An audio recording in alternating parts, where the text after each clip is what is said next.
Welcome back guys, thank you very much for joining me. Today we're going to cover a gas rate on the G4SZV-1. Now this is a Uniflow meter, it's a smart meter 2019. These gas rates are very easy to do. You can do this one using an app on your phone from home, so you know how your boiler's performing, whether you know it's undergassed or whatever it may be. There might be a problem with an injector, but an average DIY enthusiast isn't going to know what to look for. But at least you'll be able to perform these tests at home on your own, just to see what it's like. As a gas engineer, we have to resit our exams every 5 years, where we have to actually work it out methodically and calculatively properly, which obviously, because there isn't always going to be an app about, I imagine, there probably will in this day and age, but at least we still have to know and provide the information that we know how to do it. So if we take a look at the meter ourselves, we can activate it or wake it up by pressing any button. So in the top corner you've got the little symbol which represents the valve position. Now this position means that a 0 means it's open. As you can see, the pipe's there, and then there's a 0 next to it with the gas flowing through. That means that the valve is open. Now if there was a line diagonally with a B, it means the valve is busy, meaning it's opening or closing. If it's an S with a parallel line going straight down, then the valve is shut. This meter contains a field changeable battery and a valve, and is capable of operating in both credit and prepayment methods. When commencing the gas rate, you need to start by running the appliance under test, i.e. full rate or on test mode. And it's always best practice to let it run for a good 10 minutes, just to let it warm up. It's just good practice. Now once we're happy, the meter's been ran, it's warmed itself up, we can then go ahead and prepare ourselves for the test. So what we need to do is open up the gas rate app on your phone, which looks a little bit like so.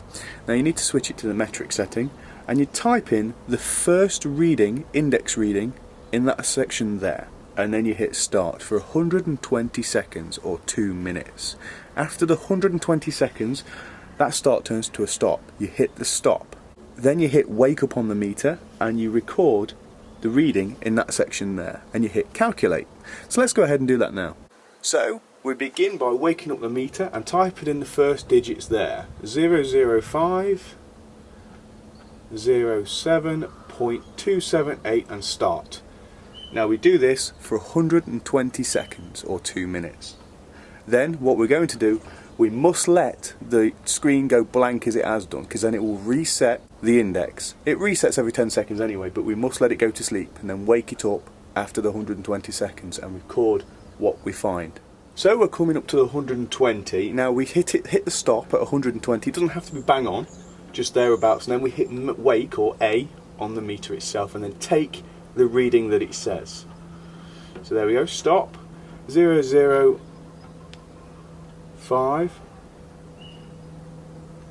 07.325. Then we're going to go ahead and hit calculate on the phone. That will calculate it in gross and net, and that is the kilowatts that we're looking at of the boiler. Now this is going to tell me whether there's a problem with the boiler, but at the minute it's looking okay.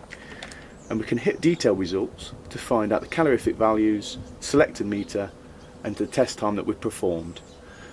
This is just a nice little gas rate to do at home. So again guys, I know this is using the app and it's not ideal for most gas engineers, we work it out manually, but the app does save us some time. Now please make sure you don't touch any of the gas fittings or anything else if you're not gas registered, and to always play it safe and call a registered engineer if you have any doubt. This is just an insight of what you can do at home if you just fancy doing it.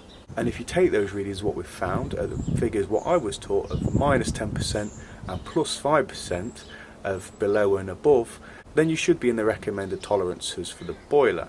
However, if you have any doubt, just check the manufacturer's instructions, as you should always anyway. And as always guys, be safe.